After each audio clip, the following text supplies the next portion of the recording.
Halo, kembali dengan saya Alvin Lim. Kita mencerna di sini di channel YouTube Quotient TV. Teman-teman, hari ini kami ingin memberikan informasi berupa edukasi ya. Jadi seperti yang masyarakat ketahui, LQ National Law Firm ini kita adalah sebuah law firm, sehingga kami menangani kasus-kasus hukum. Nah, kasus-kasus ini yang kami tangani adalah kasus real.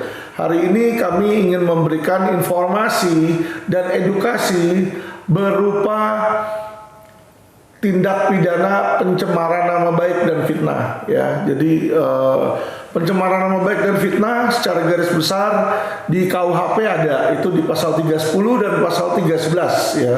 Pasal 310 tentang pencemaran nama baik, pasal 311 tentang fitnah di sini. Nah, berjalannya waktu dengan diciptakannya internet, nah ada undang-undang baru yaitu yang kita sebut lex specialis ya, itu adalah undang-undang ITE, undang-undang informasi transaksi elektronik di sini. Jadi dulu itu orang mencemarkan nama baik itu dari perkataan aja sama tulisan kertas nih, tulisan di kertas ya. Nah sekarang tanpa kita ngomong, tanpa kertas, bisa ngetik, contoh di WA, antara WA atau di internet kita pasang di website di situ kan, itu masuknya nanti di lex specialis teman-teman ya. Apa maksudnya lex specialis? Yaitu di undang-undang ITE, karena itu bukan merupakan tulisan sebenarnya. Ya kalau kita ketik di WA, kita cuma ngetik tek, kan kita nggak nulis sebenarnya. Ya. Tetapi itu adalah sebuah transaksi elektronik yang dimana ketika itu diterjemahkan melalui coding komputer jadilah tulisan ya. Nah itulah makanya diaturlah dengan undang-undang baru yaitu lex specialis undang-undang ITE ya. Oke, hari ini kita kembali kedatangan tamu-tamu spesial. Saya akan memperkenalkan dulu. Di sebelah kanan saya ada Bang Sadam Sitorus. Ini adalah kalau boleh dibilang macannya LQ nih ya. Jadi selain saya nih ada yang galak juga nih macan nih, hati-hati nih di sini ya. Kalau udah ngaum, samping saya ini gurunya. Kalau udah ngaum ya dunia persilatan juga bergetar ini. Nah di depannya ada seorang narasumber yaitu Bapak saksi ya di dalam sebuah laporan polisi kasus pencemaran nama baik ya Pak ya. Boleh perkenalkan namanya dan dari mana asalnya Pak? Nama saya Hasurungan Nainggolan. Saya berasal, kalau tempat tinggal saya di Bekasi. Nah, tapi saya berasal dari Sumatera Utara. Sumatera Utara ya. Sama dengan sama kita. Sama ya, Horas ya. Horas. Oke, jadi beliau ini datang karena beliau diduga dalam laporan polisi itu sebagai saksi terlapor ya. Jadi sebagai saksi terlapor. Nah, di dalam sebagai saksi terlapor tentu saja beliau ingin bertanya, ingin menanyakan kepada kami ini sebagai advokat apa-apa aja sih yang perlu diperhatikan dalam kasus pencemaran nama baik dan fitnah nih teman-teman ya. Jadi gini ya, sangat umum sekali sekarang tuh orang main asal lapor. Pencemaran nama baik, dicemarkan nama baiknya, difitnah, dicemarkan nama baiknya, situ ya. Saya jujur punya bicara ya, saya 10 tahun di Amerika. Bukannya saya mau nyombong atau bragging. Di Amerika tuh nggak ada bro undang-undang pencemaran nama baik. Ya, bahkan bro tahu nggak ada presiden kita katain goblok itu presiden misal ya, itu nggak ada penghinaan terhadap presiden. Apalagi cuma tetangga doang, misalnya tetangga dia bilang, kampret lu atau jelek lu, bego lu atau apa gitu kan, nggak ada itu. Karena kenapa? Menurut mereka caci maki seperti itu, pencemaran nama baik itu nggak bisa seperti itu terus langsung dijerat ya. Ini sangat berbeda sama di Indonesia ya. Saya cuma kasih tahu dulu nih latar belakangnya. Kalau saya lihat bro, nggak ada kayak begituan. Kayaknya di luar negeri, negara-negara maju kagak ada deh seperti itu ya. Mungkin kalau terhadap kepala negara masih ada hukumnya Ya, tapi kalau sesama orang saling melapor merasa dicemarkan, saya rasa ini persoalan ece-ece ya. Orang sering sebut ece-ece, dan pasal 310, pasal 311 pencemaran nama baik ini sering juga disebut dengan pasal karet. Pasal karet. Pasal karet ya. Jadi teman-teman, nggak lama-lama kita tanya dulu kepada narasumber ya, apa sih sebenarnya dia dilaporin, karena apa Bapak dilaporkan ini, karena apa, tulisan apa, atau di mana dilaporinnya, oleh siapa, kenapa dilaporin seperti itu ya, secara singkat aja Pak. Ya, jadi pada April ya, tanggalnya itu persisnya mungkin tanggal 13 atau berapa ya, itu ada berita di Manado Zone ini adalah salah satu berita online aja. Manado Zone ya. Jadi tidak ada kayak korannya atau bagaimana, cuma online aja. Jadi ada berita di situ yang judulnya ya, skandal Yance Tanesha, suami dari Pendeta Len Matoke di PN Kota Mubagu mulai terkuak. Jadi Pak Yance di sini mungkin langsung merasa tersinggung. Nah, tanggal 23 Kata-kata apa yang menurut dia itu ada skandalnya, itu skandal. Kata skandal. Ya, jadi sebenarnya itu hanya fakta aja sih yang terjadi di pengadilan, makanya muncul berita itu ya, ada fakta di pengadilan gitu. Jadi dia langsung bikin LP. Laporan polisi. Kemana? Laporan polisi ke Polda Sulawesi Utara. Polda Sulut. Polda Sulut. Ya. Jadi tanggal 23 kemudian kita dapat panggilan. Di dalam panggilan itu baru kita tahu bahwa yang terlapor itu adalah saudara Modi Doni Sumulang. Tapi ada kata DKK-nya. Tapi waktu dipanggil saya ikut sebagai saksi itu. Nah, setelah sebagai saksi kita waktu itu ada sekitar mungkin 23-26 pertanyaan itu. Tapi kita terpisah antara Pak Modi, Pak Doni dengan saya terpisah ditanyanya. Nah, jadi baru setelah itu tanggal itu sudah langsung ini ada SPDP ya. Ada SPDP, udah dipanggil, udah di BAP. Belum. Sudah, kita setelah ada SPDP atau itu kita dipanggil lagi. Ada dipanggil itu 2 kali pemanggilan. Saya selesai. Kalau teman saya yang justru yang terlapor itu dipanggil sekali udah datang, mau dipanggil yang kedua kan 2 kali nih setelah itu. Nah, tapi yang kedua ini dia tidak datang. Panggilan pertama tidak datang. Kemudian dia memang sakit. Dia kasih surat sakit, dikirim ke surat sakit. Nah, walaupun sudah dikirim surat sakit, memang dibikin lagi panggilan kedua. Panggil kedua, dia masih sakit, dalam keadaan sakit waktu itu. Dalam tempo beberapa ini dia langsung dipanggil paksa. Dipanggil paksa, memang dia sudah keluar dari rumah sakit. Dia di rumah sakit itu mungkin sekitar 10 hari, tapi dia sudah keluar dari rumah sakit, ada di mes. Nah, waktu di mes, saya ada di sana juga. Sebenarnya dia sudah persiapan mau untuk operasi. Memang dia akhirnya muncul penyakitnya karena kasus ini ya. Terus terangnya karena kasus ini muncul penyakitnya, dia stres, berat dan sebagainya. Nah, dia bilang begini, kalau saya dipaksakan ikut ke Manado, padahal dia kan kita tinggal di Kota Mubagu, perjalanan ke Manado itu 4 sampai 5 jam. Nah, kalau saya ikut ke Manado, tetapi kalau saya nanti ada apa-apa di jalan, ya siapa yang tanggung jawab gitu. Akhirnya diputuskan bawa ke rumah sakit Polres di sana. Nah diperiksa di sana memang dia masih, dokternya juga bilang dia masih sakit, tetapi pada saat itu juga dia diperiksa. Nah kalau pengakuan teman saya tidak ada pertanyaan apakah kamu sehat atau bagaimana, tapi langsung diperiksa. Tapi adanya memang waktu ke rumah sakit itu saya dipaksakan harus ikut mendampingi dia waktu itu dari mes.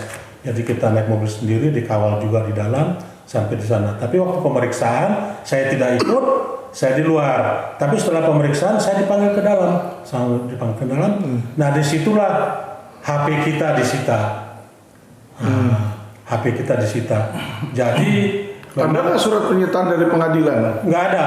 Tapi tanda terima itu sebenarnya waktu saya udah. Tanda terima itu bukan penyitaan itu. Ya. Tapi memang dia perlihatkan ada surat instruksi dari atasan katanya. Tapi saya nggak baca, cuma dia bilang ini ada surat dari atasan. Kemudian dia ambil itu. Saya masih sempat bertanya, berdebat. Ini HP kan buat kita kan sangat penting, itu kan sudah sama dengan identitas kita.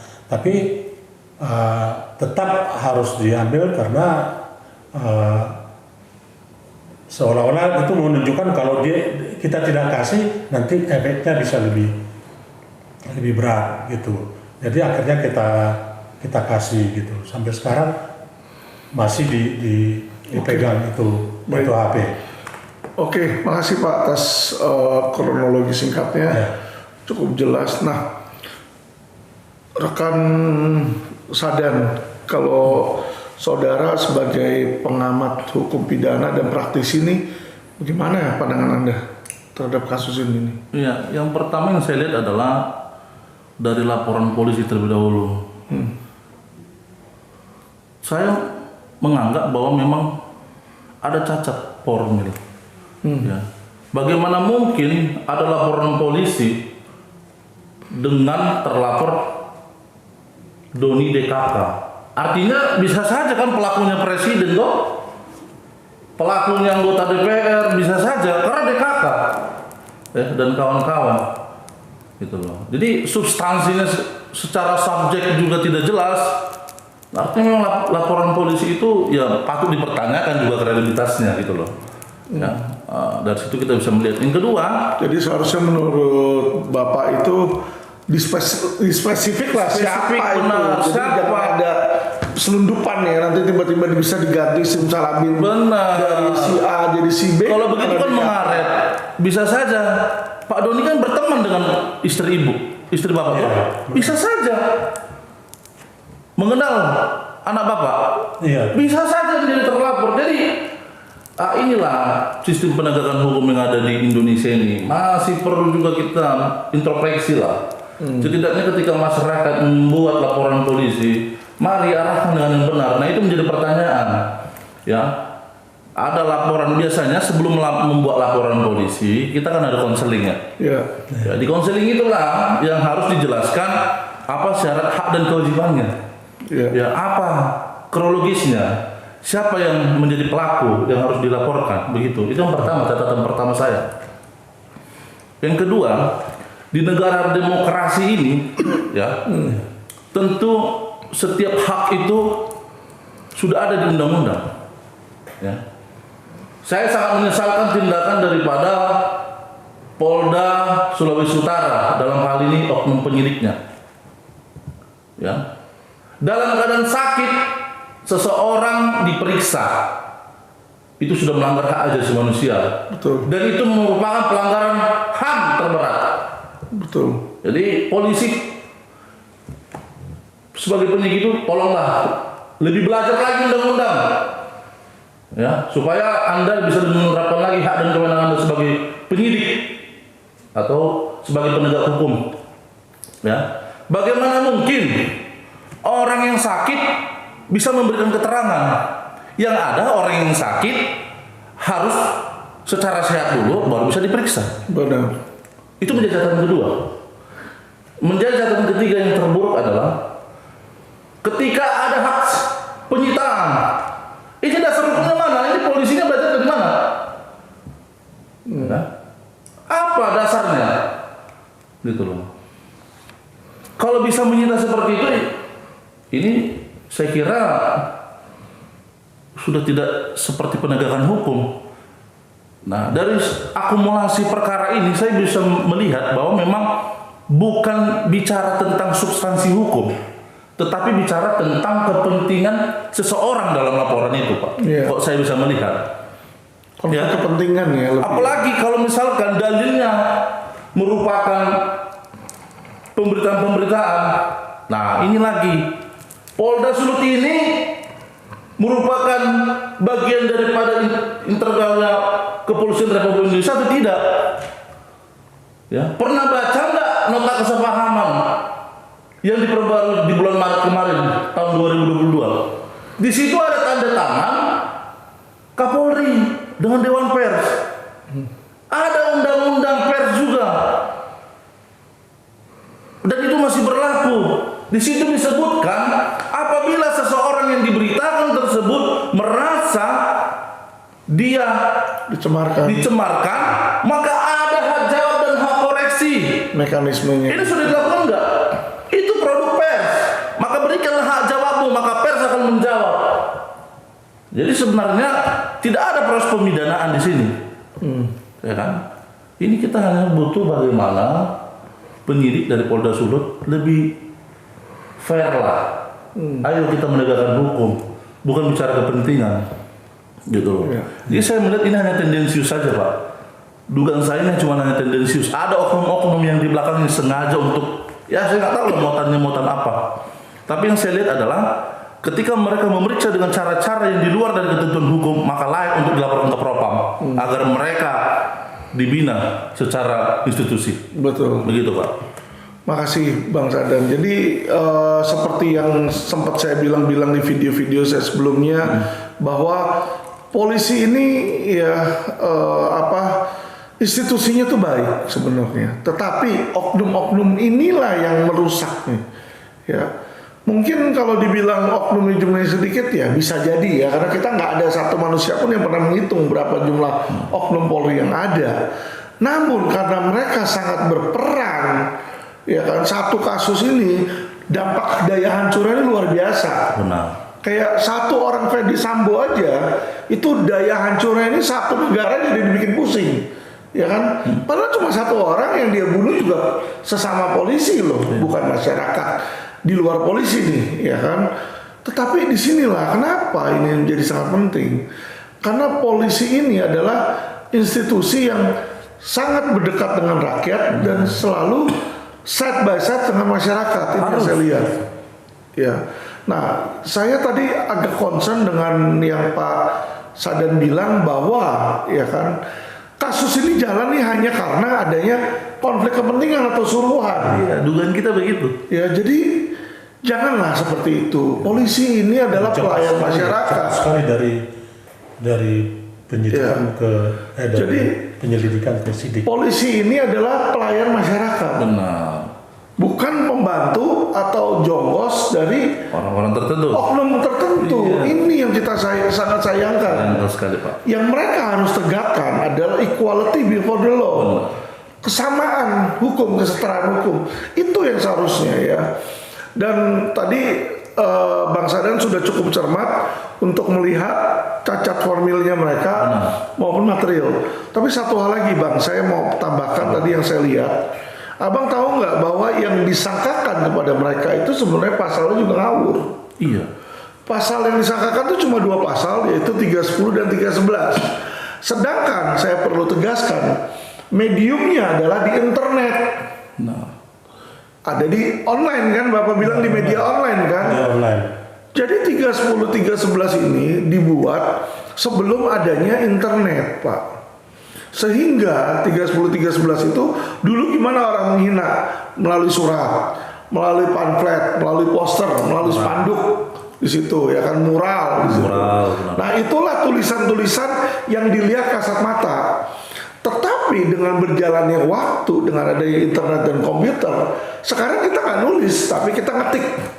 Tapi ketikan kita ini menjadi tulisan setelah dienkripsi dengan program komputer, ya kan? Nah itu ya haruslah mengikuti undang-undang ITE. Ya, jadi nggak bisa Bapak ini dikenakan ya kalau bersalah sekalipun Mbak dengan 310 311 kalau menurut saya salah, mediumnya salah. Harusnya Undang-Undang ITE pasal 27 ayat 3 di situ kan mentransmisikan, karena itu adalah apa yang di online itu ditransmisikan, disebarkan, bukan tulisan itu. Iya. Ya kan? Nah, ini satu yang saya soroti. Nah, kenapa ya analisa saya kenapa sih penyidik nggak masukin tuh? Kalau menurut saya bukan karena dia nggak tahu, bro. Karena dia tahu sudah ada SKB 3 Menteri. Di mana di SKB 3 Menteri termasuk Kapolri juga tanda tangan di situ. Huruf L yang menyatakan bahwa apabila berkaitan dengan produk jurnalistik Tidak boleh dipidana itu. bukan tidak boleh dipidana, tapi ranah penyelesaiannya Ya, Dewan Pers. Undang-Undang Pers mengikuti Undang-Undang Nomor 40 Tahun 1999 tentang pers, yang dimana ranahnya adalah hak jawab. Nah, apabila hak jawab itu dia minta dan tidak diberikan, barulah ada pidananya. Itu. Ya ini yang seharusnya terjadi. Jadi bukan yang ada pidana, ada pidananya, tetapi harus hak jawab dulu mekanismenya di Undang-Undang Pers. Jadi begini Bang Alvin. Jadi sebenarnya disitulah tingkat kecermatan oknum penyidik itu. Jadi Udah sebenarnya ngerti dia cermat, ketika ada laporan polisi dari masyarakat, secara tidak langsung memang asas duga tak bersalah.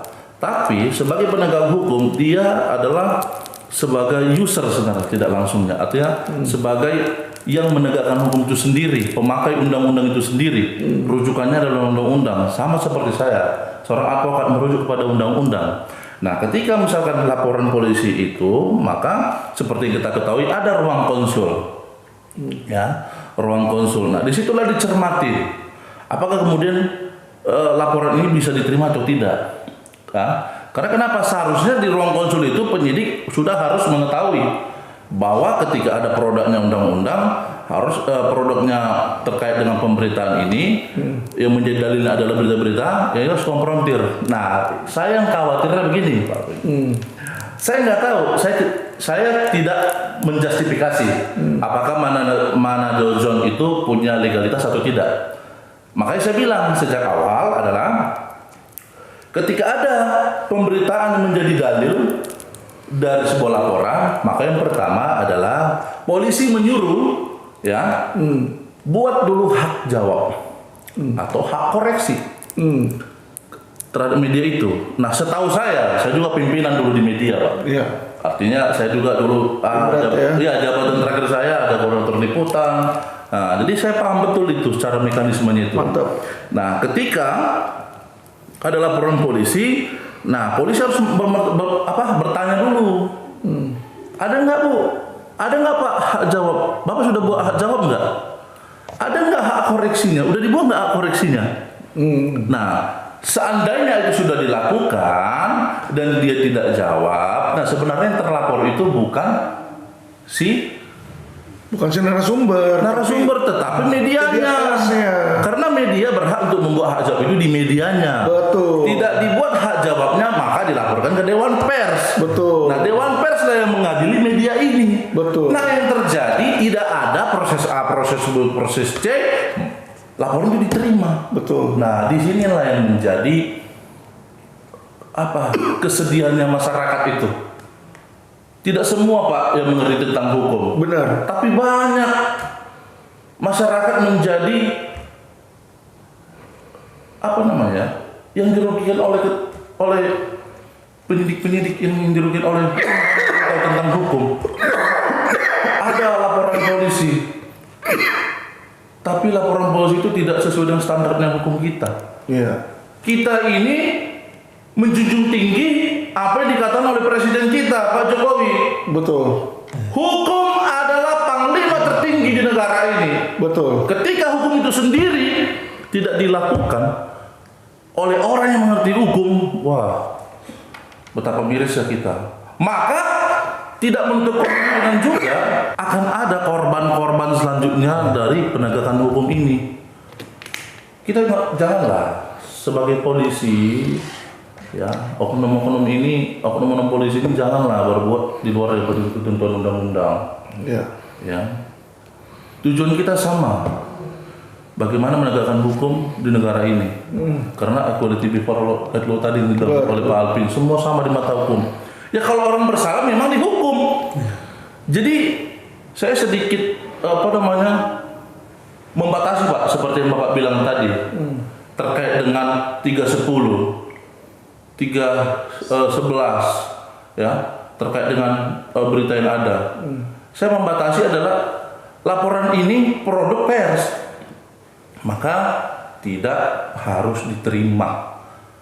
Sehingga layak. Ketika tidak itu menjadi cacat, ya. Dan saya herannya sekarang Pak, cepat sekali seperti Bapak bilang tadi dari proses penyelidikan ke sidik, ya kan? Urgensinya apa? Dasarnya apa? Pertimbangannya apa? Sedangkan secara hukum dia sudah melanggar. Lah ceritanya untuk jadi naik ke sidik itu apa? Itu dia. Ya kan? Bapak ini tidak mengerti hukum. Iya. Wah, bisa menjadi korban-korban penyeludupan hukum dong. Iya. Nah ini harus kita perbarui. Tapi Pak, terkadang kalau kita kritis tentang hukum, kita dianggap sebagai musuh. Padahal kita belajar di dunia hukum itu bagaimana hukum yang sesungguhnya. Iya. Ketika kita terapkan, ada kriminalisasi, dibilang advokat yang beginilah. Nah itulah yang terjadi mirisnya negara ini, Iya. ya kan? Jadi ya memang kalau memang benar-benar ada pemulihan atau benar-benar ada orang-orang yang mengerti hukum dari penegak hukum itu kan ada 4 Pak di negara Republik tercinta ini. Iya. Ya. Ada Mahkamah Agung, Kejaksaan, Kepolisian, dan terakhir pengacara. Sama. Rujukan kita undang-undang. Ayo dong kita terapkan undang-undang ini sehingga tidak ada korban-korban daripada penegakan hukum. Nah, sama dalam laporan polisi ini juga. Ya, tolong dong. Ini menjadi refleksi lah. Kalau saya bilang refleksi Pak, supaya polisi lebih menyadari. Dan jangan Pak diteruskan, malu kita Pak polisi. Sangat malu kita kalau ini diteruskan. Kenapa? Undang-undang sudah dilanggar Pak. Iya. Jelas itu Pak. Ada. Coba saya cari dulu Pak ya. Kebetulan saya udah senang nama-namanya membaca ini. Ada referensi saya Pak. Jadi sebenarnya sebagai penegak hukum ya berilah pemahaman hukum terhadap masyarakat agar tidak menjadi salah penempatan hukum itu terhadap masyarakat ini. Itu yang kita inginkan. Sebenarnya di Indonesia ini tidak semua orang mengerti hukum, tapi ya marilah orang-orang hukum termasuk dalam hal ini penegak hukum, ya kepolisian bisa memberikan pemahaman yang sangat berarti kepada masyarakat ini.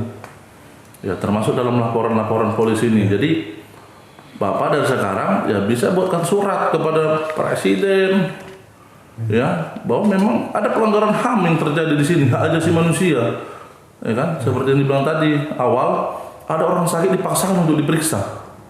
Bapak juga diperiksa, tapi Bapak tidak tahu, kan begitu. Nah, begitu dia, Pak Alvin. Ya. Oke. Nah, bagus sekali sebenarnya yang tadi Pak Sadan informasikan. Ya, saya cuma mau menambahin satu hal pentingnya. Jadi dalam Undang-Undang ITE itu, kalau saya lihat, ya, kok lebih banyak manfaatnya ataukah mudaratnya? Ya, jadi kalau saya melihat ini kayak nggak ada benefitnya sama sekali ya. Maksudnya kalau kalau dibalik ya, misalnya saya sebagai rakyat biasa mau laporin pejabat yang menghina saya, ya kan, itu belum tentu laporannya itu bisa jalan bro. Iya. Ya kita mau lapor sampai mulut berbusa juga nggak jalan-jalan laporannya. Ya, tapi contoh kayak saya kemarin itu dilaporin oleh AKBP Pujiarto, baru seminggu saya belum dipanggil langsung naik sidik dulu, SPDP dulu. Ya kan, jadi disinilah kita melihat bagaimana hukum dalam pengenaan terutama pencemaran nama baik dan ITE ini, ya kan, Polri ini sangat sewenang-wenang di sini. Nah, Ya, sorry ya, saya bukannya suka mengkritik, tidak. Yang kami bawa ini adalah real case. Yang gila. Ya toh, Bapak benar-benar ada kasus kan dilaporin kan di situ kan. Iya. Bahkan sampai Sulawesi Utara di situ. Coba bayangin ya, pajak-pajak kita, APBN yang digunakan di Polri ini ya kan, berapa banyak yang dihabisin untuk apa? Penanganan kasus ITE, pencemaran nama baik. Kan lucu seperti itu. Apalagi yang minggu lalu, Bro. Ada ratusan jaksa, apa ribuan laporan polisi kan, laporin saya dari seluruh Indonesia kan. Lucu juga itu. Lucu ya, gitu kan.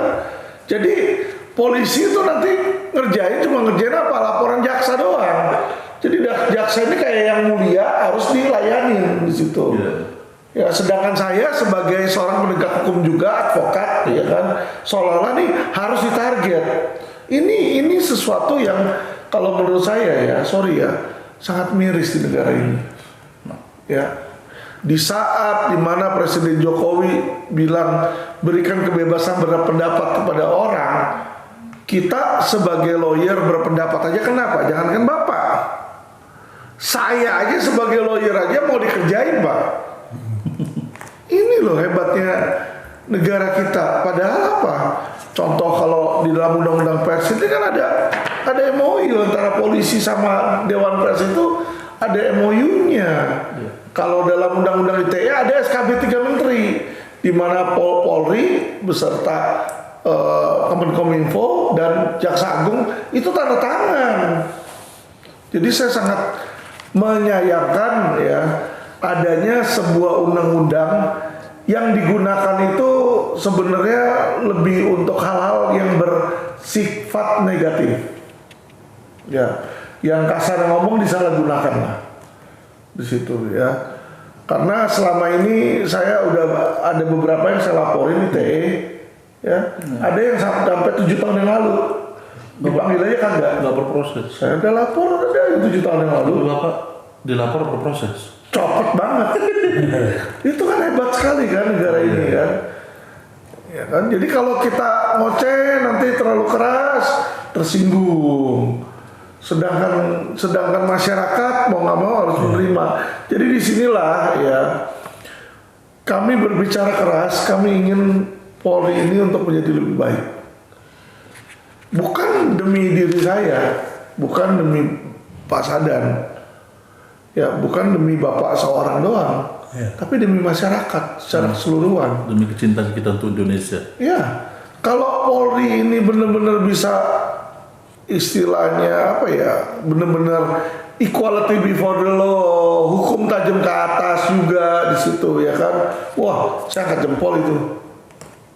Saya angkat jempol. Berarti ya kan berhasillah para anggota-anggota Polri. Tapi kalau anggota Polri cuma dipergunakan untuk membungkam orang yang beda pendapat, ya, untuk mengerjain saingan bisnis, buat merampas misalnya aset-aset milik masyarakat. Nah, lalu pertanyaan saya adalah apa bedanya Polri dengan penjahat kalau kayak begitu? Ya kan, sama aja mereka jadi kaki tangannya dong. Nah, inilah kami berharap ya oknum Polri ini agar disingkirkan. Jadi kalau penyidik-penyidik seperti ini yang seperti yang dilakukan terhadap Bapak, nggak ada surat sita tapi main asal ngambil handphone orang, itu 11-12 sama nyolong gitu. Ya, itu mencuri. 11-12 sama nggelapin itu, Pak. Cuma bedanya ada surat doang. Lah surat kalau Pak saya ambil handphone Bapak, terus saya kasih surat doang, nggak bisa. Ada prosedurnya, itu tetapan penyitaan dari pengadilan. Jadi disinilah saya sangat sayangkan oknum-oknum itu masih ada ya. Masih ada ya, walaupun saya lihat ada perbaikan lah. Jadi saya berharap Pak Kapolri ya, di sini juga Pak Kadif Propam apabila mendengar ya, ini kasus-kasus kayak begini, ecek-ecek kayak begini lebih baik nggak usah diurus. Ya, dibikinlah sebuah perkap lagi yang baru di situ kan, Karena apa? Nggak ada manfaatnya ini. Nggak ada manfaatnya. Karena yang bisa melaporkan dan diproses itu antara orang berduit atau penguasa, ya, yang bisa membantu agar ini diproses. Kalau orang biasa mau lapor nggak akan diproses di situ. Jadi untuk apa diadakan hal yang seperti itu? Lebih baik kalau menurut saya polisi itu fokus ke hal-hal yang penting. Ya, yaitu apa? Itu tuh. Kejahatan yang merugikan seluruh masyarakat, investasi bodong. Benar. Ya kan kemarin Indosuria kan katanya 106 triliun 23.000 orang. Nah selain Indosuria masih banyak Pak Kapolri ya yang belum selesai. Mahkota belum selesai tuh. Ya Raja Sabtoto Ari sebagai terlapor belum dijadikan tersangka tuh di situ dan terlapor lain. Mina Padi belum beres ya. Wanaharta belum beres di sana. Narada, Koperasi Sejahtera Bersama KSPSB itu nggak kalah juga dengan Indosuria. Jumlah korbannya malah lebih banyak. Kalau di Indosuria 23.000, yang saya dengar KSPSB itu ratusan ribu loh. Korbannya 200-an ribu orang. Coba itu sama sekali ya sampai sekarang ini bisa dibilang mandek. Belum robot trading net 89 ya. ATG nggak jalan.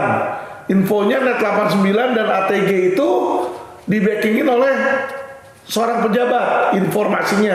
Coba telusuri dong. Kalau ada informasi dari masyarakat, jangan yang memberikan informasi ditembak ITE. Justru informasi ini diklarifikasi karena saya udah beritahukan ke penyidik nggak bergerak Pak. Ngerti kan informasinya di belakangnya ada Bamsud di situ ya. Jadi PT Net 89 itu ada PT namanya SMI. PT SMI bikin PT baru waktu itu CAD. Nah, habis itu dibalik nama ya. Yang dimana aktornya ini adalah orang-orangnya Bamsud di situ. Nah, ini coba tolong ditelusuri bener atau enggak nih informasinya. Karena apa? Itulah tugas polisi sebagai penyidik. Masa saya kasih informasi dari pengacara ke kepolisian malah kita yang dibidik. Disinilah lucunya ya bro, dimana seharusnya antara polisi, jaksa, hakim sama pengacara itu kan ada sebuah ikatan ya kan, saling membantu agar sistem peradilan ini berjalan. Yang ada kagak ini sistem peradilan yang saya lihat sekarang ini adalah korup ya, masing-masing sama-sama arogan, anti kritik. Hal inilah yang menyebabkan ya itulah yang terjadi di penangkapan MA belum lama ini ya kan. Bahkan lawyernya pun minta maaf karena sama di saya sebagai lawyer pun di dunia pengacara juga banyak oknum sebenarnya. Jadi Polda sarang mafia, kalau Desmond ngomong MA sarang mafia, itu kan baru ngomong dia Desmond MA sarang mafia, kata dia. Alvin Lim bilang Polda sarang mafia, Kejaksaan Agung sarang mafia, dan yang terakhir sebenarnya ya sebenarnya di dunia pengacara pun juga sarang mafia, karena mafia itu tidak bekerja sendiri Pak. Setuju nggak Bang Sadar? Nah, setuju. Ya, jadi kita ini kerjanya nih berempat ini. Jadi kalau MA-nya udah nggak benar, nggak mungkin jaksanya itu benar. Karena ini adalah sebuah kesatuan hukum, sebuah kesatuan sistem. Ya, sehingga ya kan apalagi pejabat seharusnya itu tidak anti kritik. Itu yang saya sangat sayangkan.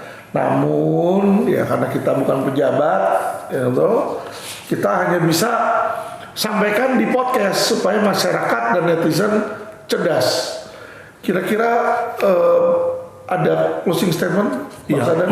Jadi sebelum closing statement saya akan menyampaikan terlebih dahulu. Ya, katakan saja sebenarnya yang apa yang di media tersebut benar. Terus polisi mau bisa buat apa? Seandainya ingat catatan dari Bapak, seandainya apa yang dituliskan di dalam media tersebut benar, penyidik bisa berbuat apa? Ya, nah, itu yang pertama. Yang kedua, saya kira sebagai usul, memang kalau memang terjadi ada pelanggaran HAM dan sebagainya, Bapak bisa buat laporan propam, ya, suratin ke Presiden, suratin ke Menko Polhukam, ya, Kompolnas. Nah, biar kita lihat institusi lembaga negara yang dibentuk untuk sebagai penegakan hukum ini mereka bisa berbuat apa. Nah, jadi sebenarnya begini, closing statement saya. Polisi, ya, dalam hal ini penyidik Polda Sulut, ya, saya melalui podcastnya Pak Alvin mengundanglah untuk kita secara bersama-sama. Saya juga perlu belajar dari pemahaman penyidik Polda Sulut terkait dengan nota kesepahaman dan undang-undang pers itu. Saya mau lihat apakah pemahaman saya yang salah, sehingga saya harus perlu belajar lagi, sehingga kita benar-benar bisa memproduksi penegakan atau hukum-hukum yang benar sangat memberikan rasa nyaman lah kepada masyarakat. Sebagai penyidik kepolisian di Polda Sulut, mari lebih harmonis lagi, ya, karena memang tugas kita adalah menegakkan hukum, bukan menegakkan kepentingan orang-orang tertentu. Ya, mungkin saya sebagai pengacara cuma hanya bisa bilang begini, sekalipun mata saya ditutup oleh ketidakadilan dan mulut saya dibungkam oleh ketidakadilan, ya, ketika saya masih bernapas, maka keadilan harus kita tegakkan. Begitu Pak Alvin. Amin. Itu semua karena saya cinta negara ini Pak Alvin. Oh iya dong, kita juga cinta. Oh iya, karena saya juga cinta. jujur sebagai anak yang dilahirkan di rahim bumi pertiwi Indonesia ini, saya ingin sekali dengan ilmu yang saya miliki, saya membangun negara ini dengan hukum yang saya pelajari, yaitu ilmu hukum. Ya, sama juga kita cinta Indonesia. Cinta Indonesia juga atau Pak? Pasti, itu pasti. Harapan Bapak apa Pak? Ya, harapan kita supaya tadi pertama hukum itu tajam kemana-mana, ya, ditegakkan untuk semua orang, tidak pandang bulu. Betul. Ya, itu tidak pandang bulu. Dan juga jangan orang yang tidak mengerti hukum malah ditakut-takuti. Itu yang paling sering. Kita orang tidak ada hukum, kita ditakut-takuti. Ya, itu aja. Saya juga, sampai keluarga saya orang yang tidak tahu hukum, istri saya sampai waktu dia tahu saya begini bergetar hatinya, menangis, dia kemana-mana merasa malu dan sebagainya. Padahal kan saya belum apa-apa sebenarnya kan. Tapi dengan ini itu sudah mempengaruhi bagaimana keluarga saya, ketakutannya, merasa tercemar dan sebagainya itu. Nah, inilah sebenarnya yang terjadi di masyarakat bawah ini, di masyarakat orang yang tidak mengerti hukum. Itu suatu hal yang aib kalau kita memang padahal ini kan perlu pembuktian. Jadi tolong ini kasus ini supaya benar-benar ditegakkan secara sesuai dengan porsinya. Ya, kita berharaplah zaman polisi setelah Sambo akan lebih baik. Amin. Itu harapan kan harus ada di situ. Ya, karena apa? Karena tadi yang dibilang kita sama-sama cinta Indonesia.